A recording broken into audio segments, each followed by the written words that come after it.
सुप्रभात बच्चों। आज हम पुनः राम वृक्ष बेनीपुरी रचित बाल गोविंद भगत पाठ का अध्ययन करेंगे। इस रेखा चित्र के माध्यम से बेनीपुरी जी ने एक ऐसे सन्यासी का वर्णन किया है जो वेशभूषा या बाह्य आडंबरों से सन्यासी नहीं लगता था।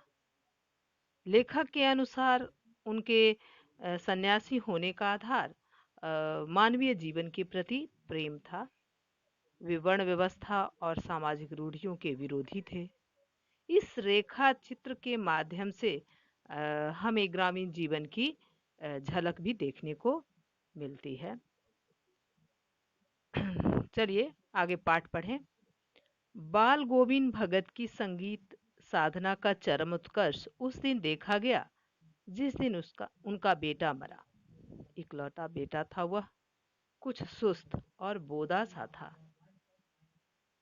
इसी कारण बाल गोविंद भगत उसे और भी मानते थे, क्योंकि उनका बेटा बोधा था, मूर्ख जैसा था, सुस्त था।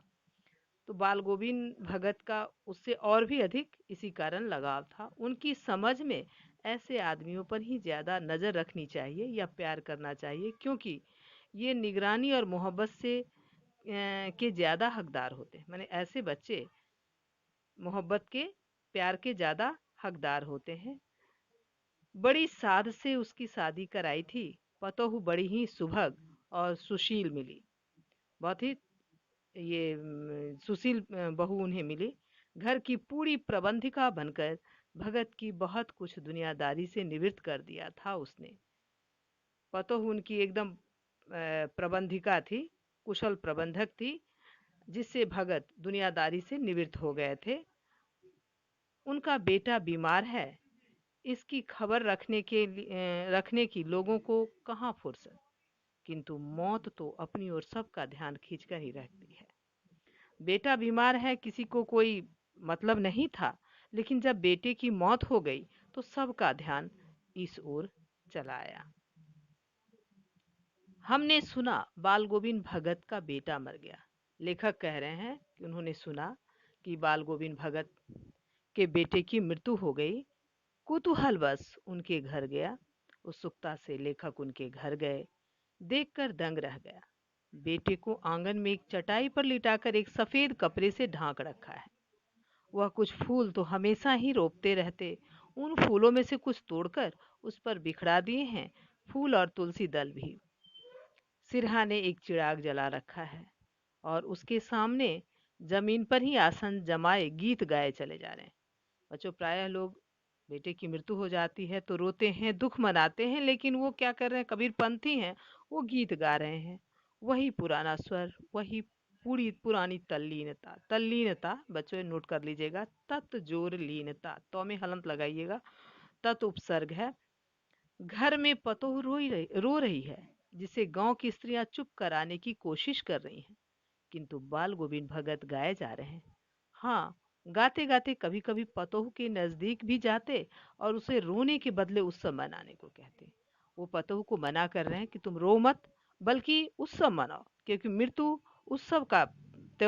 उत्सव है, त्योहार है। आत्मा परमात्मा के पास चली गई। विरहिनी, जो वियोग में जी रही थी आत्मा, विरहिनी अपने प्रेमी से जा मिली। भला इससे बढ़कर आनंद की कौन बात है। मैं कभी कभी सोचता वह पागल तो नहीं हो गए, किंतु नहीं, वह जो भी कह रहे थे उनमें विश्वास बोल रहा था।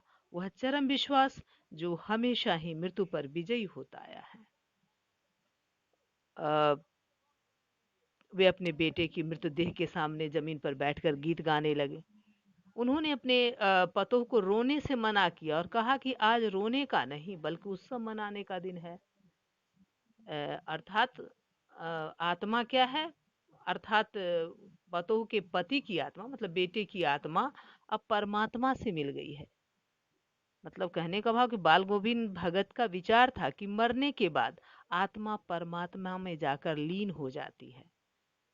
परमात्मा का ही छोटा सा अंश बच्चों, आत्मा हम लोगों के पास होता है, परमात्मा का छोटा सा अंश। और वो आत्मा हमेशा अपने परम आत्मा से मिलने को बेचैन रहती है, और मृत्यु के बाद ही यह संभव हो पाता है।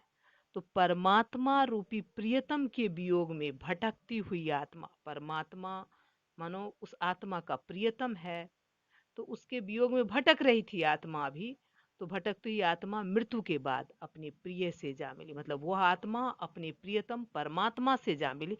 इसलिए वह अपनी पतोह को, अपनी पुत्र वधू को उत्सव मनाने को कह रहे हैं। आज रोने का दिन नहीं है, बल्कि उत्सव मनाने का दिन है। लेखक को लगता था कि कहीं बाल गोविंद भगत पागल तो नहीं हो गए, क्योंकि अपने एकमात्र पुत्र की मृत्यु पर शोक की बजाय आनंद मना रहे हैं, तथा अपनी पतों को भी रोने के स्थान पर उत्सव मनाने के लिए कर रहे हैं। उन्हें मृत्यु आनंद मनाने का अवसर लगता है। चलिए बच्चों, शब्दार्थ नोट करेंगे। चरम उत्कर्ष यानी परम उन्नति, भिंड तालाब का ऊंचा किनारा, बोदा कम बुद्धि वाला, सुरूर नशा। गृह कार्य नोट करें। पहला प्रश्न, बाल गोविंद भगत की संगीत साधना का उत्कर्ष कब देखा गया? दूसरा प्रश्न, भगत अपनी पतोह को रोने के बदले उत्सव मनाने को क्यों कहा? आज के लिए बच्चों इतना ही। धन्यवाद।